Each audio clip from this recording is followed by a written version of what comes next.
Welcome to AromaticChat, the podcast that introduces you to registered, clinical, and certified aromatherapists around the world. Every other week, my baby girl sits down with a different aromatherapist to learn about their aromatic journey and how they use aromatherapy in their lives and their businesses. AromaticChat is produced by Lemon Balm Coaching, and my daughter Melissa is your host. She is a master transformational coach and a registered aromatherapist. Hey, and welcome to episode 109, Aromatic Chat with Molly Messmer. Molly is a licensed massage therapist, registered aromatherapist, Reiki master, and soon-to-be flower essence practitioner. She lives and works in the beautiful Pacific Northwest on the Olympic Peninsula, where they have an abundance of flowers, plants, trees, and mushrooms. She lives with her husband of 32 years, her 3 Northwest Farm Terriers who bring her tremendous joy and laughter, and she is privileged to be a grandmother. I've known Molly for a while through the Alliance of International Aromatherapists, but we don't get to spend much time connecting. So I'm so excited to get to speak with her today. So let's get started. Molly, I'm super excited to get to talk to you on the podcast because we've known each other for a while through the Alliance of International Aromatherapists. We're working on the committee together for the conference. And I've just been watching your journey and everything that you have just been going through over the last few years. And I just can't wait for you to share with the listeners everything that you have going on. So thank you so much for showing up tonight.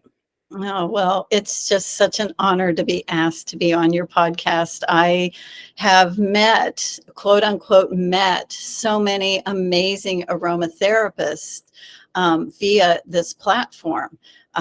People who I would not have known were out there. And so I always get excited when I hear you've got a new podcast out there. Oh, that's fabulous. And you know what? There's going to be people listening to this one going, I didn't know about Molly. Oh, it's so cool. All right. So the very first question I always ask, which you know, is like, tell us your aromatic journey, how you ended up becoming an aromatherapist. I know you sat for the registration exam. Mm-hmm. And now you're in a completely different spot than you thought you would be. So tell us your journey. Wow. Well, it started about 10 years ago, actually. I think it was 2014 that I was in the midst of just cleaning up a lot of things in my life, changing some lifestyle habits. And I was introduced to essential oils through an MLM. And I was fascinated by the possibility that I could eliminate, cleaning products, pharmaceuticals, all kinds of things.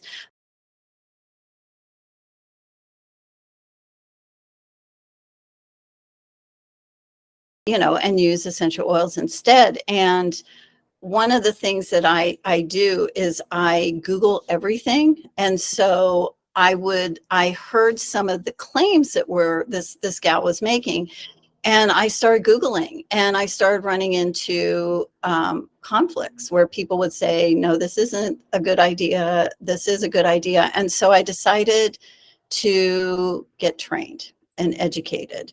And so I found Aromahead, and I went through Aromahead. And in the meantime, brought my sister on board. And she and I walked this journey together for a long time. We were side by side. And I stayed with that MLM for maybe 2 years. And then I finally just kind of stepped away. And so that was about 2014, 2015. My life kind of made a big change. My husband wanted to leave Los Angeles. So we sold our house. I gave up a career, and we took off we lived on the road for a year, and then moved up to the Pacific Northwest and decided to become a massage therapist. And it was actually being, excited about essential oils and being an aromatherapist and a newly certified aromatherapist that really kind of got me excited about maybe being a massage therapist, because I could see where those two modalities could really work together. And so I went to massage school, got trained, and put all my essential oils away. I did not use them, which I don't know why. And then my sister invited me to go with her on a Naha trip to Egypt. And this was in February of 2020. You know, while I was on this trip, I got excited about aromatherapy again. And, you know, we come back to the States. We literally fly in March 1st, and the world shuts down on March 15th. Up until then, I had been working at a massage practice owned by somebody else. And she was one of the reasons that I put the essential oils away. She wasn't interested.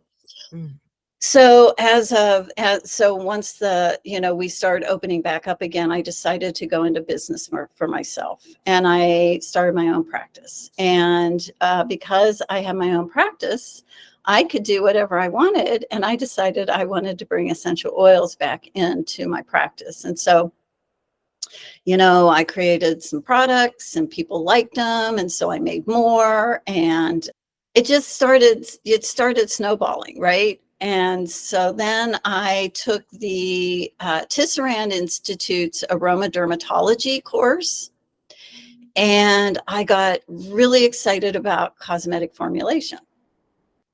So then I enrolled in Formula Botanica and started learning even more about formulation and so on and so forth.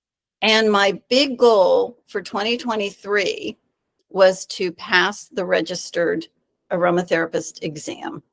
That was something I had told myself I would do in 2014 and had put it aside. But in 2023, I passed my registered aromatherapist exam. So it was shortly after that I was breaking out. And I was diagnosed with contact dermatitis. And it ended up, I had sensitized myself to the essential oils. And it was really, I had overexposed myself. You know, it's funny, I had learned a lot about safety. I was adamant about my safety with products that I created for clients, and very cautious about how much was actually applied to a client in any one massage session. But over 3 years almost of, you know, I worked 6 days a week. I never factored myself into that equation, and I just too much. So I've taken a step back and trying to kind of figure out what my aromatic journey, so to speak, is going to look like. But it's given me the opportunity to start studying. I started getting really excited about the whole plant. And so I've started taking some herbalism classes. I'm in the process of getting my flower essence practitioner certification. You know, I've done some soap making. I've really, it's kind of given me an opportunity to broaden what I know. So it's a work in progress. I'm a work in progress. But I think that's what my journey has always been. It's like it's unfolded as I go, and I've put things away, and then I've come back to them. And so I'm excited to see where the journey continues to go. That's really amazing. And I just think about, here you are, you worked so hard, you went and took your registration exam to become a registered aromatherapist, which is no small feat. And then you become sensitized to essential oils. So here you are, a registered aromatherapist who can't use essential oils. Yeah. Yeah, it was pretty heartbreaking in the beginning. I was very heartbroken. I don't know if people really realize that this can happen. So here's a true story of it happening to an aromatherapist. But I'm curious, like, if you had any inkling, like if you had any foreshadowing that it was the contact dermatitis from essential oils. Because I remember after I got my certification, I did aromatherapy massages on all of my family in one day. My head felt like it was about to explode. So I'm like, did you have any warnings at all? I think there was, so a couple of times, and I would adjust my products. Like at one point, honestly, and so I don't know if this is gross or what, but the skin on my hands would start to peel. And that's when I was like, and I would see that and go, okay, you have to reformulate. There is definitely like, you look at what's in it and tone it down. Like you may not be able to use all the different oils that you thought would be great in this blend on with yourself having to use it over and over. So I had reformulated a couple of times. I think what started happening is I was getting small patches of outbreak, and I don't think at first I really thought it was from the essential oils. Either that or I didn't want to acknowledge it. But I never got the headaches, nothing like that. It was in specific areas that were coming into contact a lot, as part of the massage. And that's really where it was. And that's how I knew it was more of the massage, because if I used one of my serums on my face, the serum has less than 1% of essential oil in it because it's for the face. And so my face never had a problem. It was primarily my arms and my hands that had the problem. And when I went to a dermatologist, they were like, you have to stop it. And at that time, I had to stop anything that had any Right. scent in it whatsoever, just to completely clear out my system. And so today I can use little bits. I don't use it in my massage practice anymore. What I do use, and this was really fun, is I now infuse plants into oil. And so I have the most lovely lavender oil that is the lavender flower infused in sunflower oil, and it's heavenly. And I could use that not only on myself, my clients, I can use it on a baby. Like it's that gentle. And I have my own arnica, my own calendula. And so it's given me an opportunity to go try something new, try something different, and use other aspects of the plant world. That's incredible. And I love infusing oils. I have a friend over on Guam who has a cat rescue. And Uh, when she brings these kittens in, it's a kitten rescue. She brings these kittens in and they're sick. They're always sick. And she actually just had one that she was treating for a bunch of different issues, even though the vet kept testing and saying, there's nothing wrong. There's nothing wrong. And she's like, what do I do, Melissa? What do I do? I said, stop everything you're doing and just use the magic oil. That's what she calls it. It's just a lavender infused sweet almond oil. It's nothing spectacular. That's all it is. Within 3 days, the cat was healing. yeah. And it's gentle enough to use on a kitten. And And that's yeah. And that's what's so wonderful. And I think there's a real part of me that's starting to see where, for me, I think I'm kind of pivoting more towards the energetics of the plants, not necessarily looking at it as a therapeutic modality in the sense, like looking at the chemistry and going, okay, this is going to work for this, and this. I'm looking at it more for a lot of my clients. A lot of people come to get massage because they're stressed out and they're achy, but a lot of that stress can be alleviated and their bodies start to heal.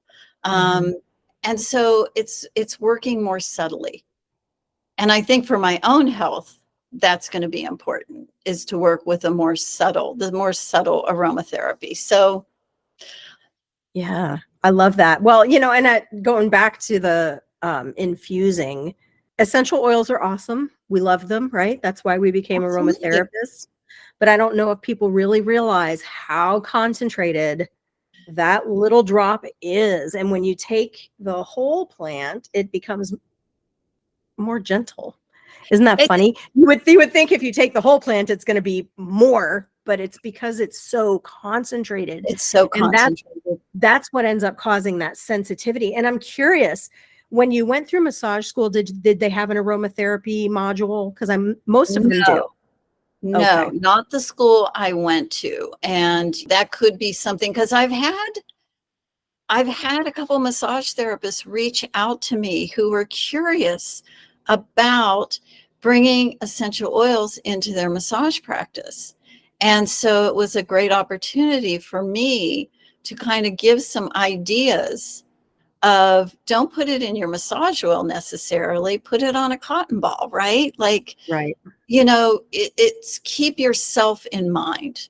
It's one thing to want to do things for the client. It's another thing to put yourself, your own body, your own health at risk. And it's not to say that it would happen to every single person out there, but you don't know if it's going to happen to you. And so, it would be interesting to even talk to the massage school about having a quick program about, just how to do it safely. Yeah. I mean, really, you might be the registered aromatherapist that teaches people about the sensitization from a place of understanding and experience. Yeah. I mean, Well, and I wow. do know there are other massage therapists out there. There's someone in the AIA who has talked about this too. And I've listened to her talk about it. And honestly, I was like, but that's not going to happen to me.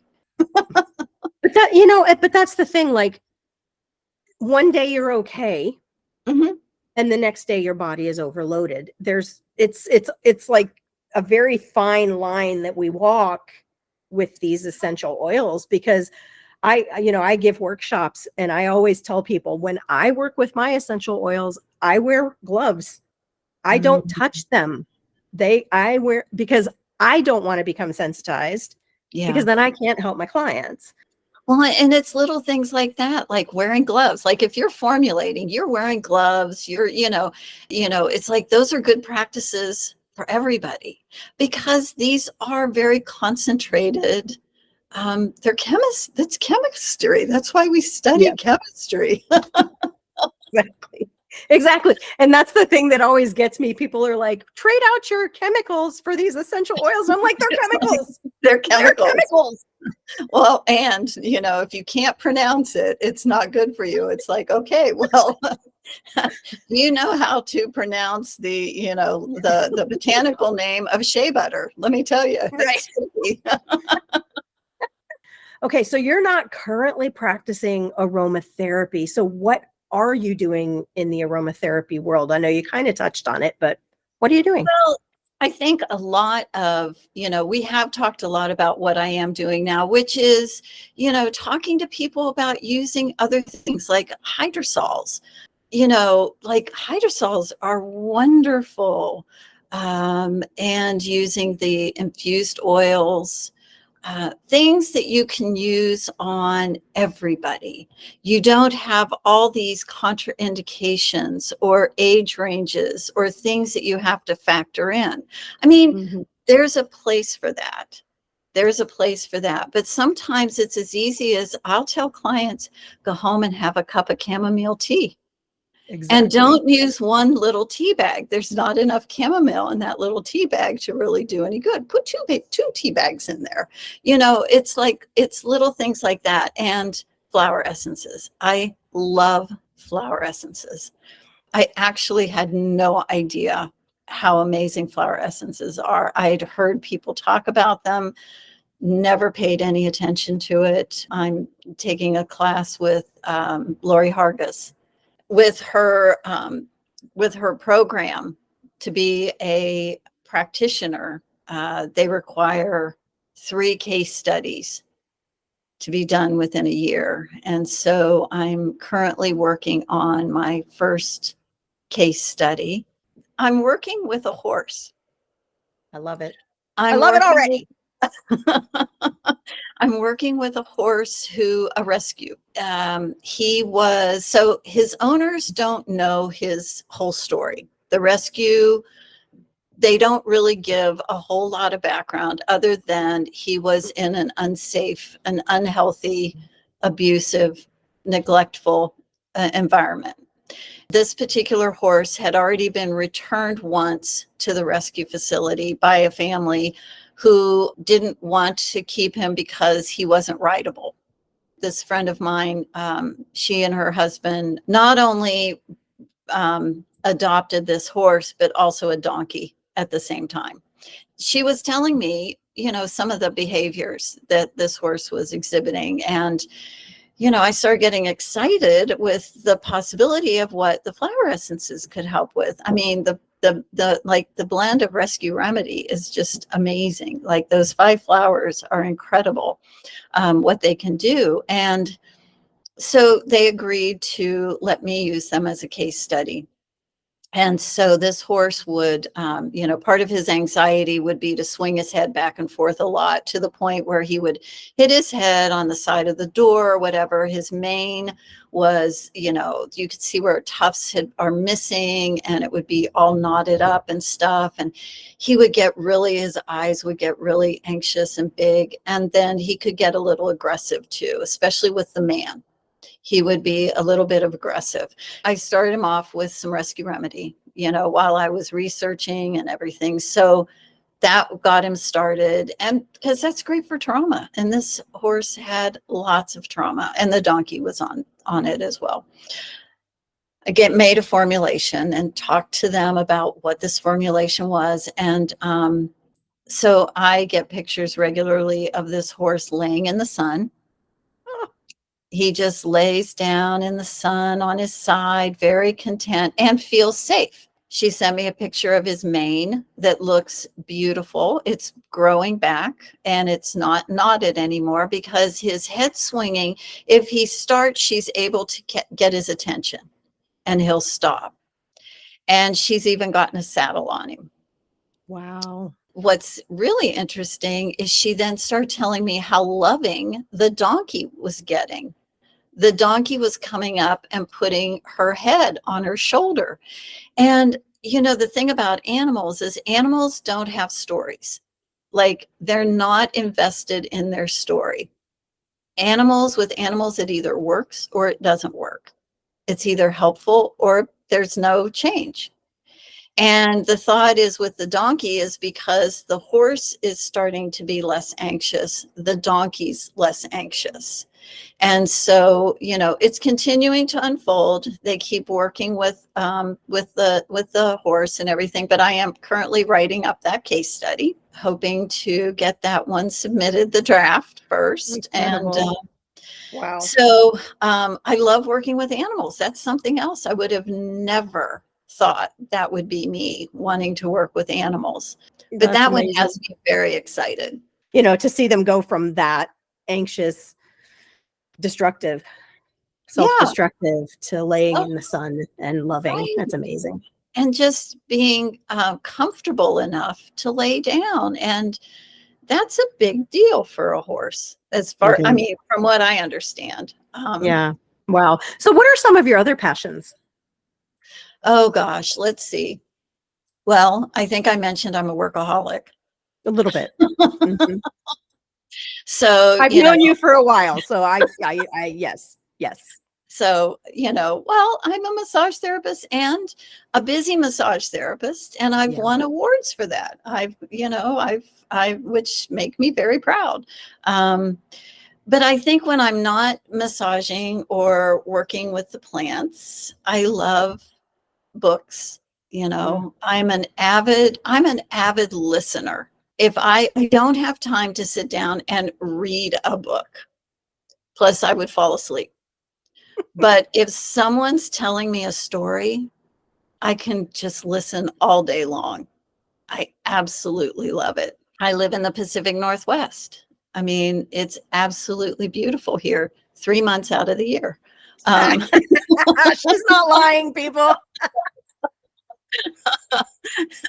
And we're in those 3 months right now. Yep.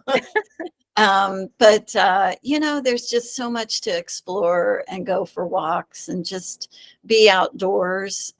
Such a change from Los Angeles. It's just incredible. And my dogs and my husband, I love where I live. I love my 3 dogs. They make me laugh. They make me smile. My husband's a fly fisherman, so I'm always hearing about the fish stories. And I have a grandson in Los Angeles and a granddaughter on the way. Congratulations. Thank you. Yes. Little Olivia will be born in November, early November. Incredible. So we'll be heading down to Los Angeles for birthday and new baby and all those kind of things. So, do I wish I had more time to explore? Do I wish I had more time to do some of that? Sure. But I'm so happy doing what I do. I'm just feel very blessed to be able to do what I do. Yeah. So what are you working on right now that you're really excited about? Well, I think I would have to say it's the flower essences, just getting to know them more. So what's exciting is kind of like learning about the essential oils, right? Like what's in each of those little bottles. When I'm talking to somebody, whether it's a client's dog who has separation anxiety, I've worked with another friend whose dog is, coming to the end of their life. Learning about the different flowers and the energetics of what those flowers can do. And so there's all the Bach flowers, there's 38 Bach flowers, and those are really good. 38? I think there's 38. But there's other flower essences out there. There's other companies that go out and they take the time to sit and meet the plant and talk to the plant and create flower essences from other plants. Very cool. So the mission of the podcast is for people to connect with you. How can people find you and what you're doing? I have 2 websites. One is my massage website, and that's primarily dedicated to massage. But I do have a botanical website. It's Blue Dawn Botanicals.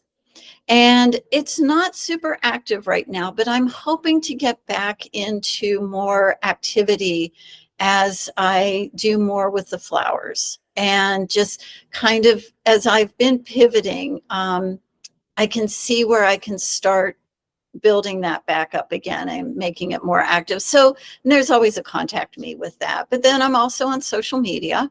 I have a Facebook page, Blue Dawn Botanicals. I have an Instagram, Blue Dawn Botanicals. And there's always just me, Molly Messmer, Where are you most active on social media? Right now, Facebook. Okay. Yeah. All right. Cool. Yeah. So yeah, if you want to follow Blue Dawn Botanicals on Facebook, that's where you'll get most of Molly. That's awesome. Yes. I want to know more about Instagram. That's just not the first place I go, but there is only so many hours in a day, and there's only so much energy for social media. If you're not an influencer and that's your life, there's just only so much you can do. So yeah, totally get it. And that's not, and that I don't think it's going to be. And that's okay. That's all right. And we all have the place where we prefer to show up. That's why I asked, where do you show up thank the you. most? Yeah, You're welcome. You're welcome. Yeah. I think that your story is incredibly inspiring because you didn't even go back to school for massage until you were older. I was 56. This is my retirement career. Right. I'm now 64. So you went back to school later in life for a modality that's very physical. Mm-hmm. You got your aromatherapy, you took the exam, and now you're moving on to herbalism and the flower essences and everything. That's real. I think you're very inspiring, but I'm curious who inspires you. It's my sister. And who is your sister, just for the listeners? My sister is Marnie Reven. She inspires me. I've known her all my life. But she was injured many years ago. And I invited her along on this aromatherapy path with me. And she willingly stepped in with me and went along. And she used the aromatherapy to help herself physically kind of heal and get back into the world. She's a nurse. She's recently gotten her PhD, so in nursing. So she's now Dr. Marnie Reven. When I paused in my aromatherapy, adventures, she kept going. We had a goal. We were going side by side. She became a registered aromatherapist long before I did. She hit all these goals. And what I love about her and us on our path is that even though we've gone on separate directions, I was kind of heading more towards formulation, and she's research. She has such a passion for research, and she started the ARCOT. She's been a speaker for Botanica, for the AIA. I just adore her. She's my traveling buddy. We're just really good friends. And she inspires me. She does not stop.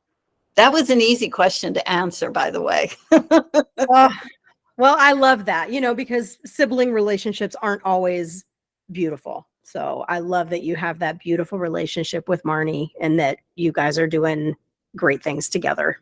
Yeah. Yeah. And we're not slowing down. Fabulous. Fabulous. All right. So as we come to the end of our time, I always just like to hand the floor back over to my guest. If there's anything you would like to share, or if maybe I missed something that you desperately want to talk about, the time is yours. Well, one of the other things when you said, what am I looking, kind of what's going on, I do want to say, I'm looking forward to the AIA conference. I've been working with all these amazing people on this committee, and I can't wait for this conference. That's a big deal. And that's coming up in just a couple of weeks. I know. And I can't wait. I can't wait. But what's amazing is all the stuff that goes on behind the scenes. Like, I have attended conferences before, and they're amazing. And it's always, but to see what goes on behind the scenes and the work and all the dedication and time that people put into this, it's just been such an honor. And so I'm really looking forward to that. And so I just want to kind of say that there's that going on too. So, yeah. But I think if I wanted to say anything to anybody, it would be mindful about how you use essential oils. More is not better. It really isn't. It's, if you have a choice between a 1% blend and a 3% blend, start with the 1%. Like, it's really possible that that's all you need. They're really, really powerful. So I just really wanted to, just say more about safety. Yeah. Oh, thank you so much, Molly, for sharing your time with me and your story. And just, wow, you're amazing. Thank you. Oh, thank you, Melissa. I can't wait to hug you. We get to see each other in just a couple of weeks. It's insane. I can't wait.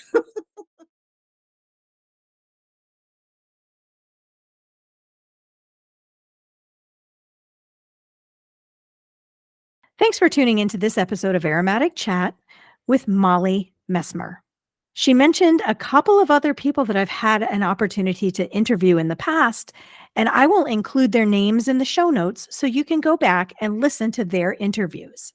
I will also include a link to Molly's Facebook page so that you can connect with her there.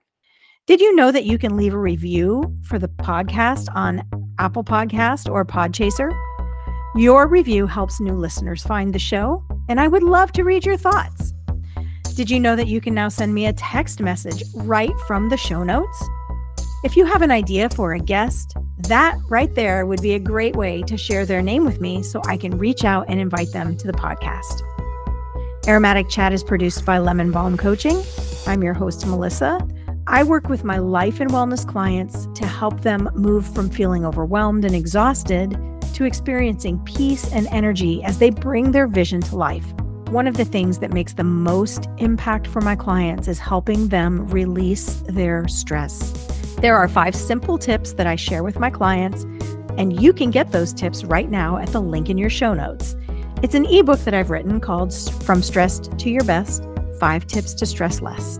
Just click on the link and get your copy today. I will see you next time with our next episode. Until then, peace, love, and aromatics.